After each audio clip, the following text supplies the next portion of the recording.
Баруун дүүрэг үзэгчдээ Star телевизийн мэдээллийн хөтөлбөр эхлэж байна. Анхаарлаа хандуулна.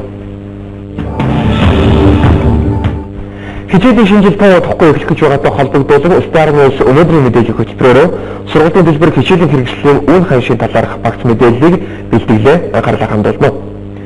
Боловсрол шинжилгээ ухааны яамнаас ихтэй сургуулийн сургуулийн төлбөрийг 10%-аас дээш нэмэхгүй байх талаар шийдвэр гаргасан ч энэ жилийн хувьд хэрэгжиж чадсангүй. Учир нь улсын томоохон ихтэй сургуулиуд сургуулийн төлбөрөө 15-аас 40% нэмэгдүүлжээ. Одоогийн байдлаар боловсрол шинжилгээ ухааны яамнаас өгсөн чиг үүргийн дагуу сургуулийн төлбөрөө 10%-аас бага нэмсэн сургууль нэг жалгаа.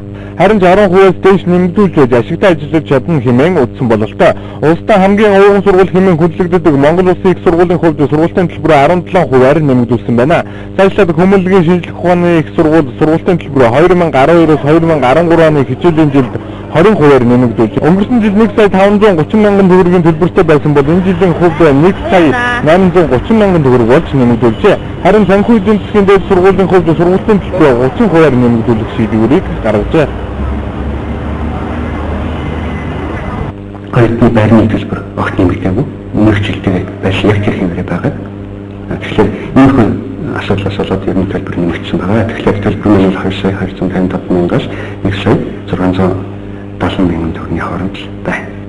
Хавар өдөр сургууль өрсөлдөж оролдоод 2-3 дөрвөн саяны төвд 15-аар нэмж тогтсон. Энэ сургууль нэлээд бол 1 сая 400 2-3 дөрвөн сая 460 мянган орчим болж байгаа. Энэ жилийн шинжилгээний төслийн сургуулийн өдөртөх зээлийн орол 7 сард 17 болсон. Өдөртөх зээлийн орлоор энэ их хичээлийн жилийн нэг кредитийн үнийг бол манайх инфляцийн төсөнтэй үйлдэл 13%-аар төгрөгөөс 13%-аар нэмэгдүүлсэн. Бага. Надгийн төлбөрийн хувьд бол сургуулийн төлбөрөөр дунджаар сая 350 мянган төгрөг байсан бол энэ жил бол 1 сая 500 мянган орчим төгрөгийн төлбөртэй болж байгаа. Хэдийгээр жилбэр сургуулийн төлбөрөө нэмэгдүүлдэг сургууль орчин нөхцөлөө сайжруулдаггүй ихтэй сургуулиудад боловсрол шинжилгээ ухааны яамнаас ямар хариуцлага тоолохгүй. Хамгийн гол нь сургуулийн төлбөрийн нэмэгдэлтэйгээ дүүцэх чанартай сургуулиуд тослог орчин номын цангаар оюутан бүрийг хангахын тулд төлбөрөө нэмэгдүүлсэн нь эсвэл аль нэг албан тушаалтны халаасыг хүндэтгэхийн тулд сургуулийн төлбөрийг нэмж яана гэдэгт хамаг асуудал оршиж байна.